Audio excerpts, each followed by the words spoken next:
Yo, what is up guys? Gimana kabarnya? Semoga semuanya baik-baik saja. Dan di video kali ini kita bakal memainkan game Raid 5 lagi. Udah lama ya kita nggak main game Raid 5. Ini game yang ngebikin channel Goryoris cukup berkembang di awal-awal ngebikin konten di 2018 akhir, sebelum akhirnya Goryoris fokus kepada game MotoGP. Nah sekarang gue bakal ngajak kalian nih ya untuk nyobain satu track di Raid 5 ini. Ini track fiktif tapi cukup oke. Oke, kenapa? Karena oke-nya ini track yang sangat-sangat dari desainnya ya, ini kayak track yang sangat modern banget, kayak bener-bener apa ya, masa depan banget. Bahkan ada bagian tikungan atau bagian sektor track di track ini tuh dalam posisi apa ya, kayak di flyover lah, jembatan layang. Bener-bener kayak ini tuh track modern banget dan kalian wajib untuk nonton video ini karena ini kalau misalkan dibikin di track MotoGP harusnya keren sih. Yang penting regulasi safety itu masih dipertahankan. Kalau backgroundnya ini ngambil latar tempat di Hawaii di Amerika, tapi ini masih track fiktif bukan track official. Ya harapannya ini ada di kalender MotoGP karena dari segi desainnya itu benar-benar gokil parah, benar-benar masa depan banget cuy. Karena ada bagian sektor atau bagian sirkuit yang jalannya itu di atas jembatan atau jembatan layang. Oke, tanpa berlama-lama langsung aja kita menuju ke sirkuit Blue Wave Arena. Let's go. Oke, langsung saja kita udah tiba di starting grid untuk di sirkuit Blue Wave Arena. Track yang gue bilang track balap yang masa depan banget untuk motor MotoGP. Nah sekarang kita balapan pakai kelas sedengan. Ini kita pakai kelas Super Sport 600cc karena motor yang kita pakai itu Kawasaki ZX636 ya kalau nggak salah. Kalau yang salah ya koreksi aja cuy. Nah sekarang di exit corner kita masih ada senggol dengan riders di depan tadi. Kemudian entry corner dan cuy, ini pemandangannya benar-benar indah banget. Berasa di Mandalika tapi ini lebih indah cuy. Ya wajar sih, ini kan fiktif makanya developernya ngebikin tracknya seindah mungkin yang mereka bisa. Ada kelapa, palem, ini benar-benar indah banget. Dan sekarang masih di tikungan, kita overtaking satu riders lagi dan kita udah masuk di tempat keempat lagi. Ada Marcelo dan juga Charles Cooper. Ini Charles Cooper pembalap atau AI-nya pembalap yang sering gue temuin di Raid 5 cuy. Sering banget. Oke, entry corner kembali. Nah habis ini nih kita bakal masuk ke terowongan. Terowongan yang bikin berasa kayak balapan di Monaco. Entry corner kembali.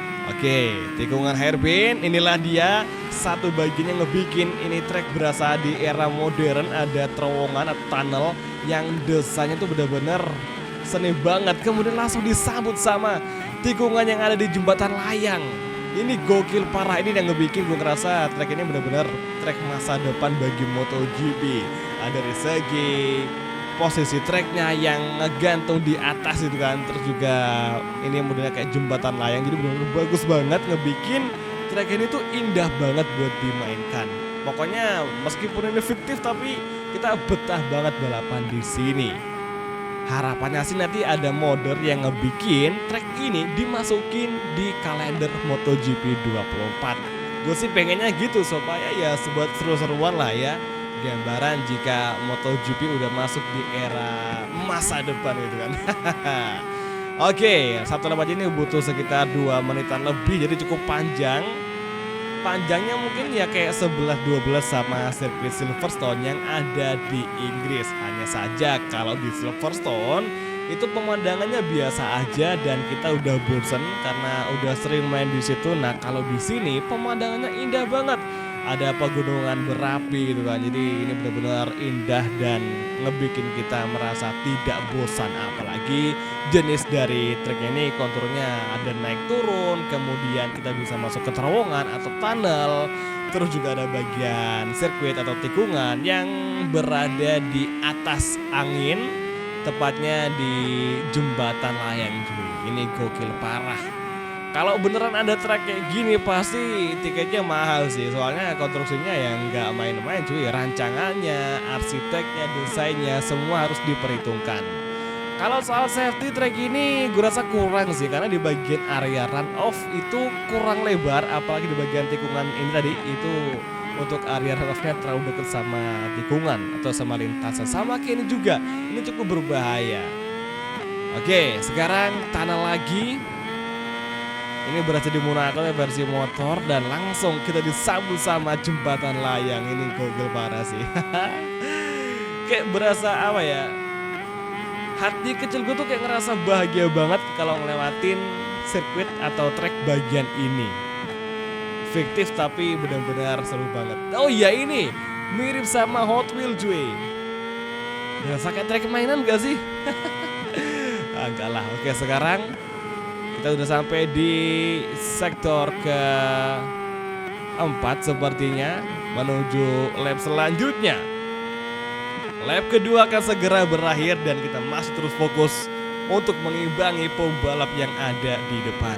Oke, sekarang ini gap kita dengan pembalap yang ada di posisi pertama itu stabil di angka 1,4 detik, 1,5 detik. Tapi dengan pembalap yang ada di posisi 3 atau yang ada di belakang kita itu cenderung lap time kita atau gap kita menjauh dari mereka. Jadi gue rasa di sini yang memiliki kecepatan lebih ya cuma kita berdua saja, yaitu si Deco dan juga si Rizrio cuy, pembalap kita ini. Nah sementara yang lainnya itu tidak bisa ngimbangin, malah jumping motornya, astaga itu otomatis ya. Jadi karena konturnya agak sedikit naik terus turun, makanya posisi motor kita itu jengat cuy, jengat sendiri, nggak manual, tiba-tiba jengat aja. Jadi anti milik kayaknya nggak aktif sini. Biar aja lah, yang penting kita udah bisa masuk di tempat kedua.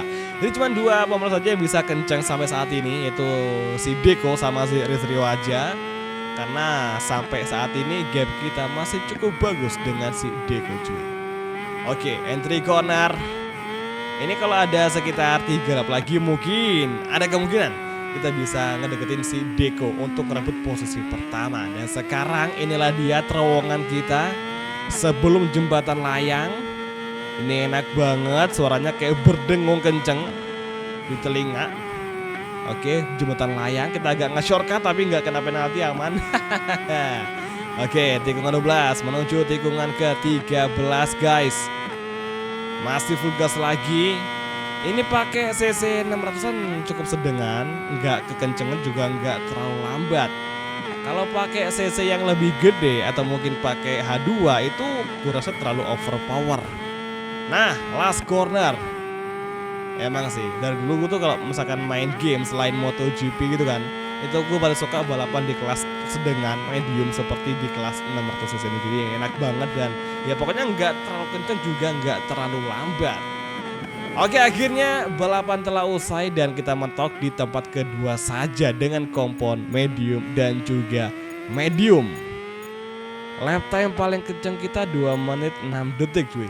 Lebih tepatnya 2 menit 6 detik,8. Sedangkan untuk si Deco yang bisa meraih kemenangan barusan, lap time dia paling kenceng di angka 2 menit 6 detik,2 detik 6 detik, yang berarti si Deco ini di setiap lapnya unggul 0,2 detik dari si Rizrio.